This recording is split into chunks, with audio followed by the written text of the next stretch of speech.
All right, hey, welcome back to another edition of LFG. We are on episode number, Leanne, what episode number?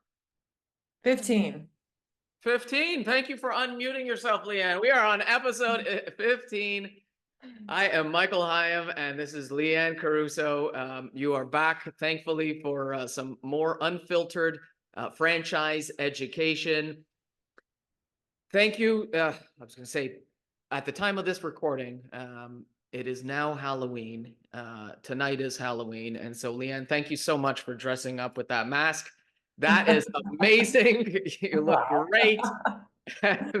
How was your week, Leanne? Week is good. At the time of this, we are 1 week away from Let's Grow Canada. So we are up to my eyeballs in details and logistics, but I'm very excited about next week. Oh, good. How was your week been? Yeah, it has been very productive. Yeah, lots going on. Let's Go Toronto. I mean, Let's Go Toronto will have happened by the time this airs, but so we'll just say Let's Go Toronto was amazing. It was so good. God, it was so good. It was so great. But Let's Grow Dallas will not have happened. And so we are working a lot on Let's Grow Dallas right now too. And of course, our whole season of franchise shows it's been crazy. It just never stops. The fun never ends in the events business. And so the week has been good. Yeah, somehow this year we started an events company, and here we are. Here we are, rolling. All right, so let's get to it. Today, we have our special guest, a fellow Canadian, actually, who now resides in the US. Actually resides, not like me. I mean, I'm in Canada, but my LinkedIn says I live in New York, and most people think I live in New York, but I still actually live in Toronto. Look at the secrets just coming out here. Oh online. my goodness. So we have Victor Turcanu, franchise and M&A lawyer, duly licensed in both Canada and the US, head of international franchising. He's going to come on a little bit later, which is really exciting. Did I say of Spadea Lignana? You did not, but you did now. All right. I think it's Turcanu. What did I say? He told us, and I forgot. Didn't I say Turcanu? You said Turcanu. Well, that's the Canadian way, Leanne. I speak Canadian. Yeah, that'll come back. Yeah. Anyways. That'll come back, everyone. Oh, my dogs are barking. Oh, all good. All right, so let's get to it. What's growing on? Growing on is the latest news and what's happening in the franchising world. Here's what's growing on. This segment is sponsored by Franchise Assembly. Leanne mentioned a franchise events company bringing resources and education to the brands and people. Leanne, tell us what's growing on. What do you got on the docket? What's growing on? This one's a big one. The IFA calls on the FTC to abandon baseless scrutiny of the franchise model.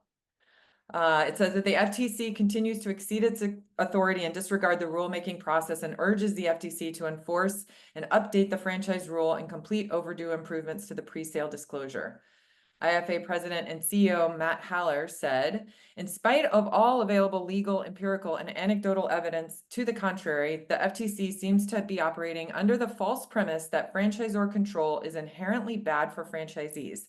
Federal courts have reportedly ruled and empirical studies have reportedly demonstrated that franchisees and consumers benefit from the uniformity and predictability that result from a franchisor's imposition of standards on its system.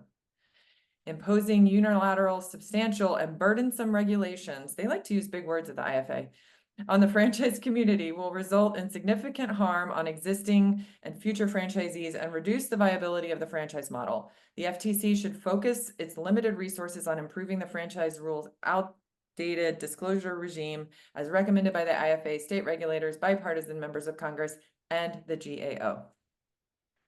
Wow. I think he told the FTC, mic drop. Yeah. Yeah, I think they've been battling this battle for a while. Yeah. just the control and the assertion is never ending. So, way to go for the IFA advocacy and everything they try to do for franchising. It really is great. There might be some other things that are not as great, but just kidding, IFA people, we love you. So did you ever think you'd use the expression, I could just cozy up to the sound of fried chicken? I've never heard that. But why am I asking you that, Leanne? I'm asking you that because Hatch, a sleep wellness company that creates premium sleep audio content, and Kentucky Fried Chicken, KFC, the OG of fried chicken, have come together in a new release of Kentucky Fried Chicken Rain, content channel that can help lull you to bed. The custom sound is available on Restore 2 smart sleep devices with Hatch Plus premium content subscription beginning a few days ago. Hold on. I want to try. I wonder if Alexa has it. Oh, Alexa, play Kentucky Fried Chicken Rain. Amazon Music is streaming on another device. Alexa, stop. Would you like to stream? Oh, yeah. So I mean, what is premium content from what? From 2 sleep devices. Do you have those devices? No, I don't have Restore 2 smart sleep devices or Hatch premium content, but I do have Alexa, and so I listen to Babbling Brook or Sounds of Rain when I'm going to bed. I would listen to Rain and chickens clucking Rain. at the same time. I mean, what could that possibly be? I mean, sure, it's the sound of a deep fryer. Oh, interesting. Yeah, I mean, Wow. yeah, I'll stick to waves. I'm here for it. I'm here for it. All right, from LinkedIn, asking behavioral interview questions is a good way to spot candidates who will thrive. They surveyed nearly 1,300 hiring managers about which soft skills they look for and the behavioral-based interview questions they ask. 92% of talent professionals believe soft skills are as important or even more important than hard skills.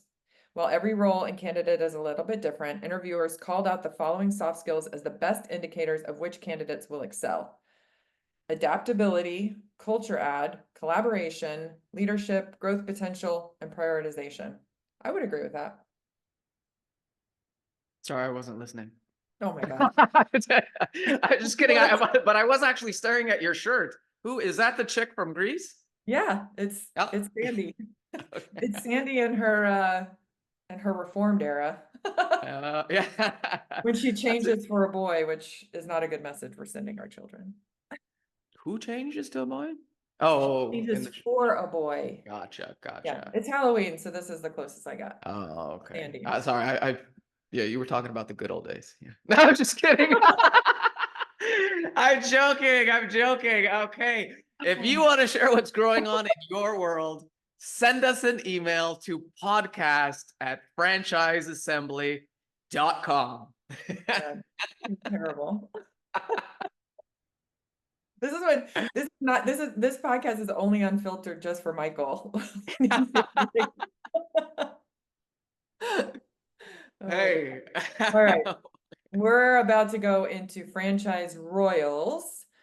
This is where we highlight brands or people who are doing really great things. This segment is sponsored by Hello Mastermind, a professional development peer advisory group for franchise professionals and executives.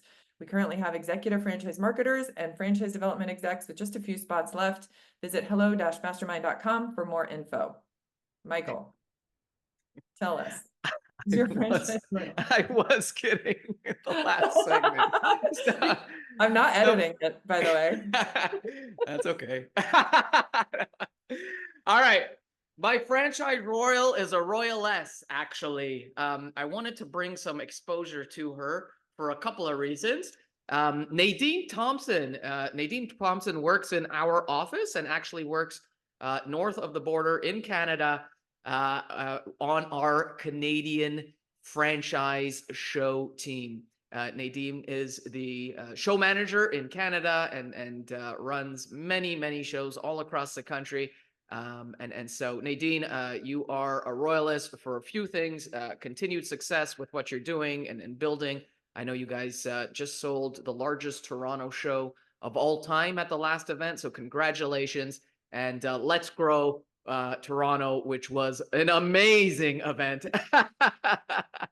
The conference, she stepped up to the plate and really helped to try and bring us some franchisors to educate them and give them continued understanding of the latest trends and thought leadership and all the good things that we shared at the conference.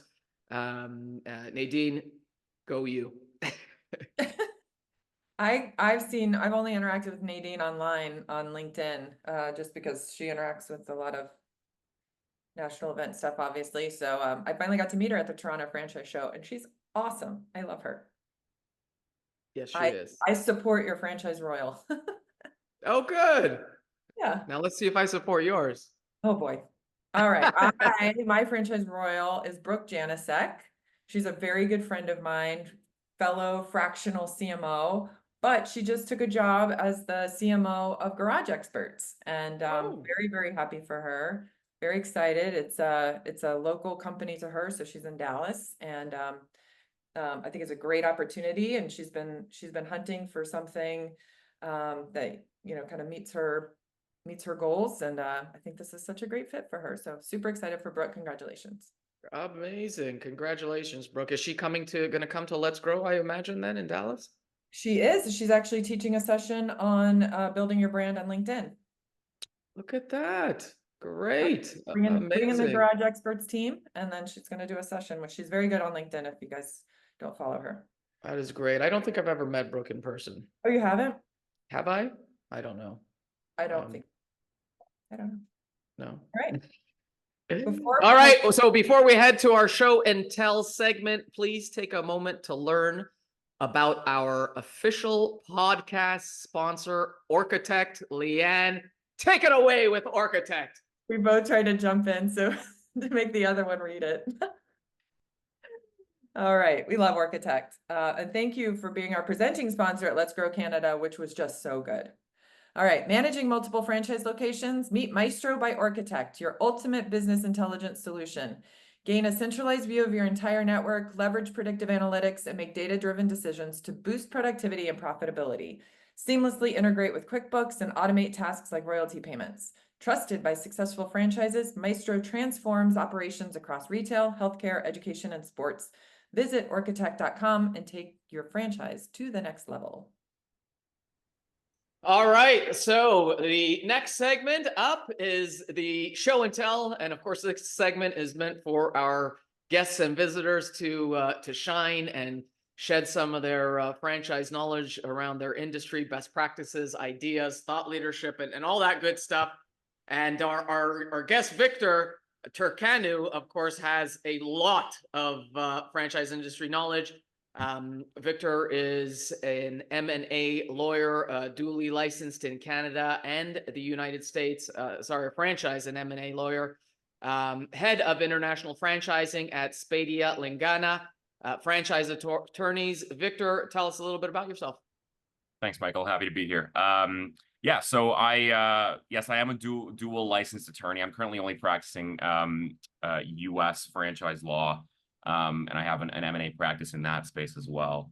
Yeah, I head up the international franchise practice at our firm. We are a franchise-specific firm. We represent almost exclusively franchisors. We're based in Philadelphia, and we have an office in New York City as well.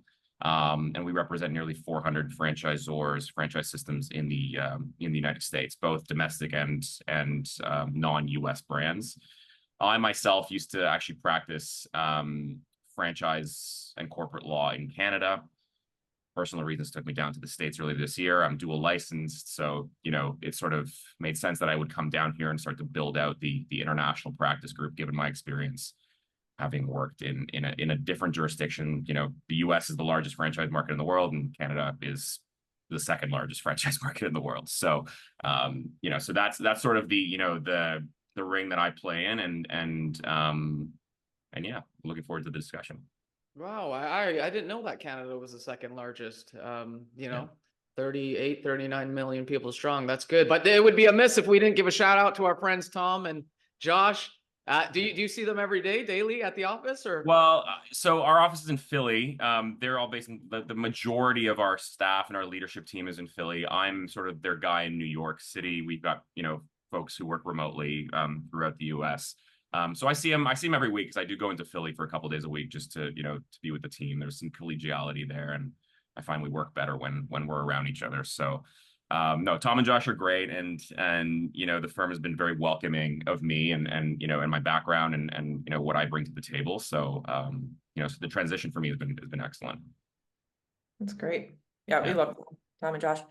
All right, so because we both work with franchise brands both in the US and Canada, and a lot of them are emerging, and a lot of them want to expand internationally. So when is a good time for them to start thinking about that? Or if they start thinking about it, what, when is it not a good time, I guess, too?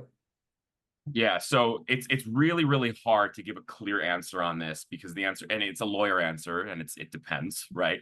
As much as I hate to give lawyer answers, but the reality is that, so I support domestic brands when they want to expand outside of the United States because I have partners and connections with local counsel and business advisors outside of the US, and certainly I'll help with inbound brands coming into the United States. And the initial conversation that I have with a client looking to expand internationally as well, are you seriously ready to do this, right?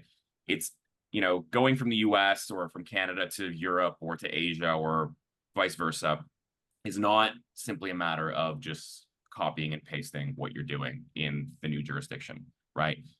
Just because your franchise system works a certain way here doesn't mean that you can simply just duplicate it in its entirety overseas, right? And I find a lot of folks view it as just that, right? They see, okay, well, it's working great. Why can't I just go and work with this prospect or prospective franchisee or developer or whoever it is in the UK, right? Because they want to do a deal with me, right? And it's very attractive to do that deal because it's right in front of you, right? And you see that there's a new franchisee coming in, there's an opportunity for an international expansion and so on. But the reality is what we find, and in my experience, most brands who do it too early, right, end up in a situation where they start to focus too much on the international expansion and not enough on their domestic expansion. If you haven't really tapped out your local market or proven your franchise system locally, how are you going to possibly be able to support a partner overseas, right? Make sure that they succeed, make sure that the brand is adapted or the system is adapted to the new market, right? In a way that allows you to grow and to succeed overseas as well, right? So I find oftentimes brands expand too early, they start to spread themselves too thin, right? I've got, I'm working with franchisors that have hundreds and hundreds of units who still aren't ready to go overseas because they still have untapped market potential domestically, right? So, there is something to be said about having to adapt your system to the foreign market, right? I mean, what works in the US may not work in the United Kingdom or may not work in Australia or in China or whatever, right? So a lot of work goes into it. It is not simply a matter of just copying and pasting the system overseas, right? So Yeah. And this is totally out of left field, but just for my own curiosity, when you talk to brands, do they do a lot of market research before they actually want to come in, whether it's Canada or the US, to see? Because I know we consider each other's like, sister countries, but do the brands completely adapt just fine? I mean, I know there's obviously a lot of crossover.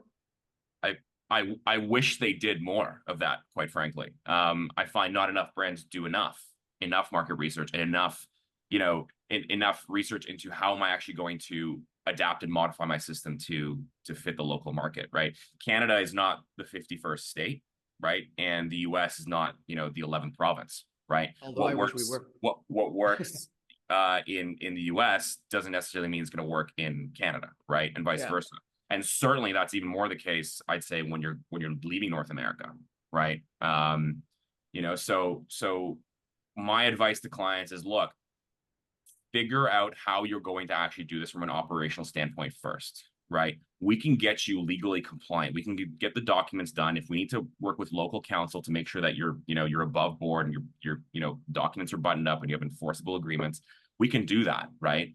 That's not a problem. the bigger challenge and the heavier lift is, well, how are you actually going to be able to support a local franchisee in a different country, right? How are you going to make sure that you're complying, that the revenues that you're collecting overseas are coming back to you in a tax efficient manner, right? These are all sort of things that you have to think about, right? How am I going to adapt my menu? What's my real estate footprint going to look like in a different country, right? Not the most obvious questions to answer initially, but certainly, probably the most important ones, quite frankly. I Yeah. worked with a company that had like 4 franchisees in Canada and the rest in the United States. Yeah. And even something as little, because I'm in marketing, so even something as little as all of the copy had to be written differently. And the marketing tactics were different. Like you can't do the same direct mail as you can do in Canada. And nobody realized, you have to speak like you're Canadian. You can't speak in US to Canadians. And so even I mean, marketing is big, but even something as little as marketing, like they need to understand that operationally and all of those things have a huge effect on your decision. Did you just say you have to speak Canadian? Well, no, listen, that's what Wow. No. You know what I mean? The franchisee actually told me, like, you have to speak Canadian to them. You know what I mean? But like, you Right. you have to use check, QUE, and you have to use behavior, OUR. Like you can't use, you have to use the right spelling. Right. You have to say Otherwise a they're gonna boot. You have to strike say a through it. boot and not about and whatever. Right. Right. No, but look, it's actually really, you raise a really good point because, forget the product and, if you're a restaurant, forget the menu, forget the real estate. What if your prospect is in Quebec? If you're an American brand and you have a prospect in Quebec, you've never had to worry about complying with French language laws around, how you can advertise your business, right? To comply with Quebec's local language protection laws, right? That's an example of something that, is completely foreign to an American or to a European brand, right? Coming into Canada, that as an example. So, yeah. Totally. And so I guess you answered most of that question. My next question was going to be, how can a franchise system expand internationally? And obviously, that's a very broad question. But from your standpoint, you kind of mentioned all the things that they should be aware of and do. But anything else to add to that from what they need to, like how or? Yeah. So again, the answer is it depends, unfortunately. But no, but to make it more more applicable, the question is always, okay, you have your operations in Canada or in the US or whatever country you're in. Are you going to simply replicate and put boots on the ground yourself and franchise directly, right? Meaning, you're doing what you're doing in the United States. You're going to put a team in Canada, or you're going to put a team in Australia, and they're going to be the franchisor in Australia and do exactly what they did in your home country. That is, option A, I suppose, right? And in no particular order, option B is, well, if maybe you don't have the ability, and by ability, I mean, maybe you don't have the operational resources, maybe you don't have the finances or the interest to do that yourself, but you still see that there's an avenue for expansion there. You still see there's some interest, right? Maybe you've got a really good local group that is willing to do all of the heavy lifting for you, right? That is what we would probably look at as more of like a master franchisee type of relationship, right? And we hear this word thrown around a lot in the industry: master franchising, area representatives, area developers, whatever you want to call it. At the end of the day, if you don't have the operational ability yourself as the franchisor to go and just, put a flag down in a foreign country, then maybe you want to find the right party who is going to take the rights from you to themselves build out the franchise system on your behalf, right? You're obviously going to pay them. You're going to share in the revenues, right? But they're going to be the ones responsible for adapting the system to the local market, right? They're going to be the ones responsible for building it out, for signing franchise agreements, for complying with local laws, for selling and marketing and doing all of the heavy lifting that you otherwise would have done, and certainly that you're doing locally in your domestic market. So the answer, is, in fact, it depends, because really it depends on, how committed are you to the foreign market, and how much of a risk, both financial and time-wise, do you want to take on yourself as the franchisor, right? So, Sure, I can imagine. Lots of hard work. Yeah. So what kind of legal challenges should franchisors be on the lookout for kind of when expanding into international markets, probably more closely between US and Canada? Yeah. So, if we're talking specifically about the US and Canada, I mean, I've practiced in both jurisdictions and I've seen the good, bad, and the ugly on both sides of the border. You know, Canada modeled its franchise laws after the US franchise laws like 50 years ago or whatever it was. The idea behind both the Canadian and the US regulations was, we need to protect franchisees from, shady business practices, from being taken advantage of by unsavory franchisors and so on. The same way that, you buy shares on the stock market, there's regulations around, how you buy those, what you're supposed to be told about, those shares when you buy them, and so on. Same thing happens in the North American franchise space, right? So the government said, hey, we need to protect franchisees. We need to make sure that franchisors are providing franchisees with all of the information they need to be able to make a sound decision as to whether to invest in a particular brand or not. Canada didn't go so far as to impose registration requirements on franchisors, right? In the US, for those of the folks listening to who don't know, anywhere between 14 and 16 states, depending on the situation, require you to actually take your franchise disclosure document and register it with the state attorney general's office, right? Where they're going to review it and they're going to approve it. And they're going to tell you, hey, on an annual basis, are you allowed to sell or not? In Canada, they don't have that regulatory framework, but the franchisees can sue you if you don't play by the rules, right? So this is all to say, a long way of saying you have to be able to comply with local law, right? You have to be able to adapt whatever documents you're using, whatever standard franchise agreement or ancillary documents or distribution agreement that you're using locally, that you're used to using. You're going to have to find a way to adapt it to the new market, right? And that typically means, working with local counsel, right? Getting local expertise, local advice, right? So, for us, I practice US franchise law and I work, day in and day out with non-US brands to help them modify their compliance work to make sure that it fits in and aligns with US law and regulations, and vice versa. When I'm helping US brands expand to Canada or expand to a country that perhaps isn't as regulated, well, you still want to make sure that you have enforceable agreements, right? So we will take a pretty active role in making sure that, we're working with the people that we trust. I'm doing a deal right now in Dubai, for instance, right? Where, I've got local counsel that I work with in Dubai.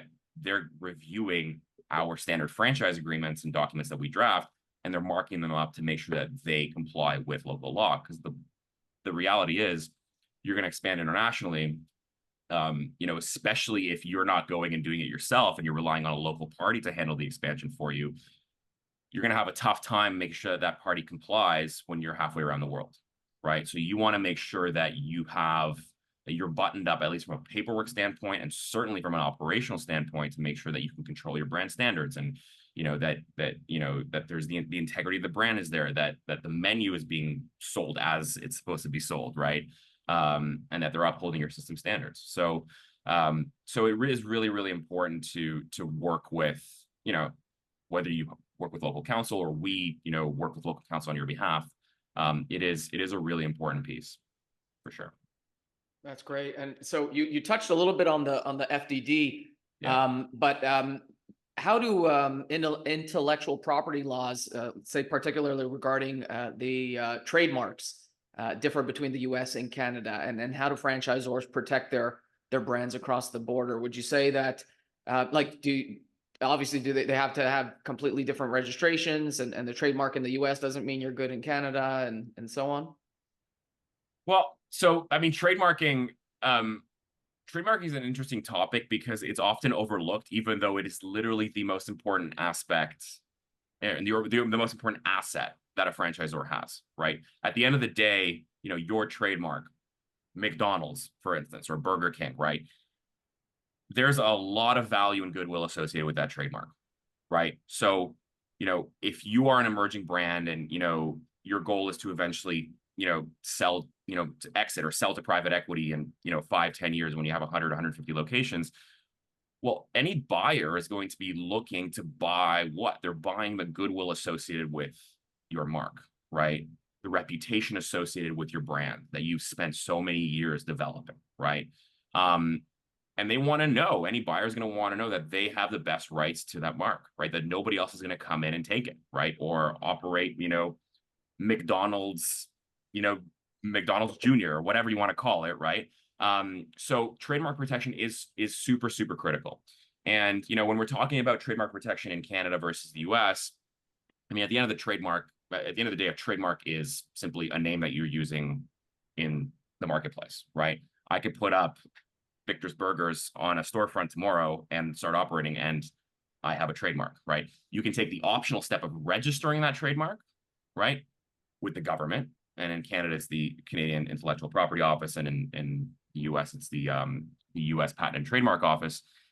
And what does that do? That basically is the government, assuming the registration goes through, it's the government telling everybody else in the world, in the public, that you own the mark and that nobody else can take it from you. And certainly it allows you to stop others, because the government says so, to stop others from using your name in the marketplace, right? So when you're expanding across borders, whether it's Canada to US, US, Canada, or elsewhere, then the first thing you're going to want to do is you're going to want to start the process to register your trademark in the new jurisdiction, right? You can always open up a restaurant without a trademark registration and you have a trademark, but nothing is stopping somebody else across the country from opening up the same restaurant with the same name, right? If you don't have that national trademark registration, right?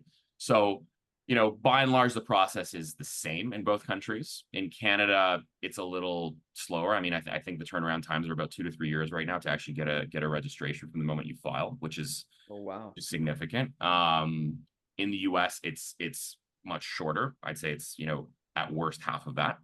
And it's largely the same. You file the trademark application. There's a period during which, others, like the public, may oppose the trademark application because they may say, no, it's my mark. Actually, I operate a restaurant under the same name. And then once you get the trademark, then you get the trademark, right? And then you are the rightful owner and nobody else can take it from you because the government says so, right?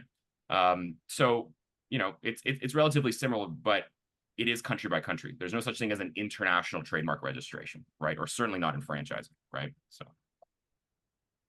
Cool. So it feels like there's a lot of mistakes that a franchisor could make, especially if they don't have good counsel.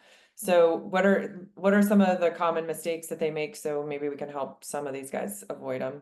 Yeah. So, I mean, well, counsel is one side. I mean, again, the legals is one aspect of it. Right. But like I tell all my clients, why do a deal, right? It's, why get into franchising in the first place if you're not going to get any deals done, right? But more importantly, why do a deal overseas if it's not going to work, right? If you're not setting yourself up for success, right? And yes, that means being legally compliant, and that's fine, right? And we can handle that. But it really comes down to everything else. The operations is probably the most critical piece, right? The branding, adapting to the local market, tax advice, real estate, business advice, et cetera, right? There's so many things that go into international expansions that, that so many folks don't realize. I mean, a very clear example, if you're going to Canada and you're in food service and you're in, you're in the restaurant or quick service business or whatever, how are you going to deal with your supply chain? Where's your meat and your cheese and your produce coming from?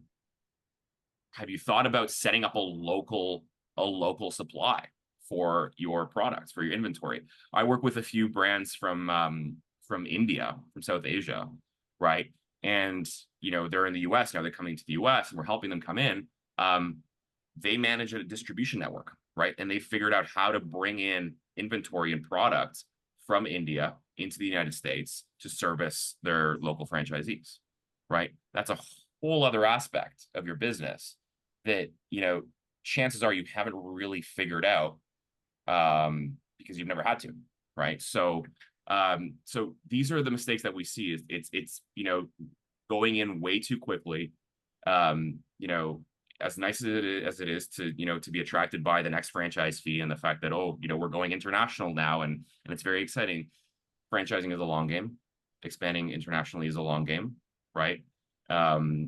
So, you know, it really is important to just to go slow, to get good advice, to speak to the right people, make sure that the person that you're getting in bed with overseas, if you're working with a partner, is the right partner, right? Because they're going to do it for you. They're the ones adapting it to the local market. They're the ones complying with everything they need to comply with to build out the system overseas, right? So, yeah, biggest mistake I'd say is folks rushing into it and not considering everything that goes into an international expansion. Do you have like a rough cost? What I tell folks coming into the US, I'd say going out of the US largely depends on where you're going, right? I mean, if you're going into a fairly unregulated market, you know, it's probably going to cost you less than if you were to go into, you know, say Canada, for instance, where, you know, the franchise compliance and regulation sphere and the laws are relatively robust and developed. Coming into the US, for instance, you know, I tell people, you know, if you're coming from overseas, Canada might be easier, right? But if you're coming from overseas, I mean, you can budget anywhere from $150,000 to $200,000 cash, right, for the initial investment. Because again, that's going to include, yeah, legals and all that, but it's going to include, you know, training costs and getting tax advice and, you know, working with real estate groups and advisors. And, you know, you're probably going to have to fly and travel back and forth a bunch, right? Figure out what's your corporate structure and your tax plan going to look like. You know, if you have to put boots on the ground in the new territory, well, there's a salary, right? So there's manpower, there's labor, there's resources that go into it. And it's really not a cheap endeavor, is what I would say, right? And again, that's why I tell folks, I said, look, you're probably not ready. If you're just doing this because you want to close the next deal, I promise you there's a better deal locally, right? Sure. Good. Yeah, that's great. I guess, Victor, my last question, I mean, one of the biggest things and what we've seen a lot more recently is franchisors kind of selling to private equity. How can a franchise system coming into the US maximize its value for an eventual private equity exit? Yeah. So it's funny. I mean, private equity, I was just at an event last week where I was, some of the panelists were private equity guys. We work with a number of these private equity groups, both on the buy side and sell side. And, you know, we sort of see what makes these private equity guys tick, right? Because they're not necessarily franchise people, right? They're in many cases not even franchisors. They just see buying a franchise system as a way to effectively buy guaranteed revenues, right? And because at the end of the day, franchising is a royalty game, right? It's not, you know, you're not in franchising for the initial franchise fees. You're in the franchise space because you're collecting guaranteed revenues through royalties for 10 plus years, right? So that is the value that these private equity guys see, right? And so when a private equity sponsor comes, you know, and again, the sweet spot for a lot of brands is 80 to 150 units, at least in the US, right? That for many systems is, you know, the size that these private equity guys are looking to buy, because it's not too big, so there's room for growth, but it's not too small, and the system has been sufficiently proven, right? So these private equity guys are looking at everything, right? When they come and make you an offer, if you're looking to actually sell and if the time is right for you, they're going to open up the hood and they're going to find all of the skeletons in the closet, right? Dating back decades, right? They're looking at everything. They're looking at your FDD. They're looking at all of your agreements. They're looking at all of your operations, your finances, you know, things as granular as, you know, you signed a franchise agreement 10 years ago. Do we have an FDD receipt to go alongside that signed franchise agreement, right? Like, these are the most granular, mundane things, but they have an impact on the valuation that you're going to get, right? The more reasons you give the private equity sponsor to decrease their valuation, the more they're going to decrease their valuation, right? So, you know, so when we're talking about private equity and exits across the border, like I said, you know, somewhere like 3% of the US's GDP is the franchise space, comes from the franchise industry. In Canada, it's something like 5 or 5.5%, right? So these are two massive, massive markets. It's like 120 billion in Canada and somewhere like 800 or 900 billion in the United States, right? So there's a lot of activity, right? And there's a lot of interest. And there's a lot of groups that are playing in that field. So the point is, you know, how can you maximize your valuation? Well, you know, you can look to sell if you're a Canadian franchisor in Canada, or you can look to sell if you're in the US. But guess what? If you have both, right, Canadian and US operations, well, you've just exponentially grown the potential valuation you can get for your system, right? If you found a way to operationally manage both countries, right, and grow a system in both countries, that is a very, very attractive proposition for a buyer, and it's going to increase the multiple that you're going to get. It's going to increase the number of offers that you might get, the number of prospective buyers that are going to be interested, because it's a very competitive space and everybody wants to be in it, right? So private equity is ultimately why we're all in this. I'd say the point of franchising for many franchisors is, look, I want to, you know, you want to build something, you want to build generational wealth, you want to create enterprise value for that eventual exit, right? So there is a well-defined path to being able to get there, right? Love it. I couldn't. Yeah, I heard you're 80 to 100 in Canada. I was what was running through my head was like, if you're over 100, you're a big system in Canada. No, Look, the US is, I mean, in many ways, it's 10 times bigger than Canada, right? There's 10 times as many people.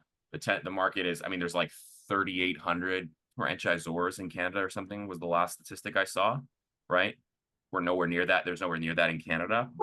But again, for those select few brands that have really, really tight operations on both sides of the border, you know, private equity groups are going to see that, right? And they're going to be willing to pay value for it, right? And we know that. I mean, I'm working with these guys, right? Like, this is what they're telling us. So sure. So yeah, so there's a huge upside, right? But it does take time to get there. Awesome. Well, Victor, thanks so much for joining us today. We're excited. At the time of this recording, next week is Let's Grow, and we're going to have you at Let's Grow, and you're sponsoring our party. So we're very excited to have you and your team from Spadea there, and hopefully we can talk you into doing a session at Let's Grow in Dallas about this very topic, about expanding internationally. Excellent. Yeah, no, I'm happy to. Thanks for having me. We're looking forward to Let's Grow. It's gonna be a good event, and yeah, I mean, looking forward to seeing you guys in person. So sounds good. So how do people find you if they want more information? Yeah, I mean, so we're all over the place. I mean, we're online, spadealaw.com. We you know, I'm on LinkedIn. Look me up. Yeah, we're sort of, you know, Google us, I guess, and we're there. So. All right, sounds good. Thanks, Victor. Thanks, guys. Thanks, Victor. Yeah. Oh, that was great. Thanks again, Victor. That was fantastic. Nothing better than free legal advice. We could have kept him on longer, but thanks for taking the time, Victor. Folks, if you like what you heard, as I always say, please leave us a 5-star review. It definitely helps us grow, and subscribe to us on Spotify and YouTube. We will see you in a couple of weeks with more unfiltered news and education from both sides of the border. Or just unfiltered by me and not Leanne. And so, in the meantime, here's what's going on our calendar in our final segment, Franchise Mingle, brought to you by the National Franchise Show. Am I? Yeah, Leanne? No, me? Okay, I guess she's mute. Okay, so first up is the SMB Summit, December 12th.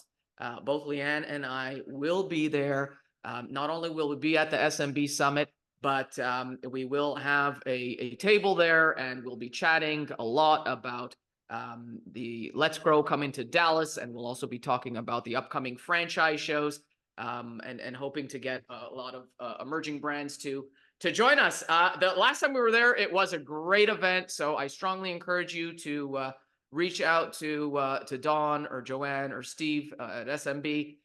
It was a great event. Not right after, but after in February, of course, we talk about it a lot. Let's Grow Dallas, February 2nd through to the 4th.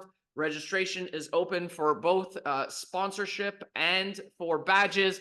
Our sponsorship has sold very well, thank goodness. It is actually very, very limited. So if you are interested and you are a supplier, feel free to reach out and we can send you what's remaining. Let's Grow is also back to back with the Dallas Franchise Show, which happens on the 1st and 2nd. And if you are expanding your franchise into Dallas, I highly recommend reaching out and perhaps joining that event. It was our largest franchise show of 2024. And then immediately after Let's Grow, of course, we have the IFA convention, February 10th through to the 13th in Vegas. Both Leanne and I will be there. You can look for us in the supplier hall. And then just tell you a little bit about our spring schedule for the National Franchise Show. Coming up in the spring, we have New York, New Jersey, Dallas, Nashville, Chicago, Virginia, DC, Las Vegas, Houston, Orlando, all coming up from January through to June. If you don't know about the National Franchise Show, please feel free to reach out to me. This episode is brought to you by Architect Franchise Assembly, Hello Mastermind, Hello CMO, and the National Franchise Show. Thanks for joining us this week, folks.